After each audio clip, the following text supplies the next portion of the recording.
பாப்பா, முதல் நாள் வேலைலாம் எப்படி போச்சு? எல்லாம் ஓகேல? அதை விடுமா. என்னப்பா மேனேஜர்லாம் என்ன சொன்னாங்க? மேனேஜரா? தம்பி, அந்த பிஸ்கட்டு மிக்சர்லாம் கம்ப்யூட்டர் பயத்தில் வைக்காதீங்கப்பா. ஏன்னா மவுஸ் இருக்குதுல்ல, அது சாப்பிட்றோம். அந்த ஆள் பண்ணுற காமெடி சிரிக்கவும் வரல, சிரிக்காமல் இருக்கவும் இல்லை. அதுக்கே போராட்டமாகுதுமா அந்த கம்பெனியில்.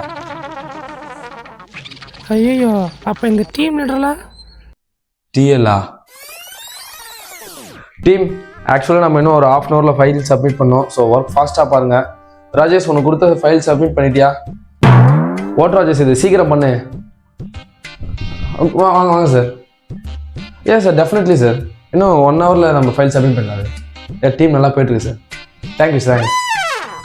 கஷ்டப்பட்டு வேலை செய்கிறது நாங்கள், ஆனால் அந்த மேனேஜருக்கு சொம்ப வச்சு பேரெல்லாம் எத்தனை போயிடுறான். இதுக்கு டிஎல்னு ஒரு வேலை வேணும். இவங்களே எப்படின்னா அப்போ இந்த கூட வேலை செய்கிறவங்க? கூட வேலை செய்கிறவங்களா? கூட வேலை செய்கிறவங்க ஒருத்தன் ஒரு மாதிரி இருக்கிறாமா. ஒருத்தன் நாடானா எதுக்கு பேசுகிறான், ஏன் பேசுகிறான்னு ஒன்றுமே புரியல. ஆனால் ஒன்று பேசினு இருக்கிறான். இன்னொருத்தன் நான் அப்போ தான் போய் வேலையில் போய் உக்காடுறேன், எப்போ போகிற நிற்க போகிறேன்னு கேட்குறான். ஐயோ, இவனுங்கள்லாம் கூட பரவாயில்ல. இன்னொருத்தங்கிறான் ஸ்ட்ரெயிட்டாக எல்லாருக்கிட்டையும் வந்து மேனேஜரை அடிப்போன்னு நல்லா கேஜிஎஃப் வில்லன் மாரி பேசுகிறான் டைலாக்கு. கட்சியில் நாய் குறை போட்ட மாரி மேனேஜர் பின்னாடியே ஓடிடுறான். மதியில் என் உயிரை காப்பாற்றின்னு எப்படி வேலையை காப்பாற்ற போகிறேன்னு தெரில.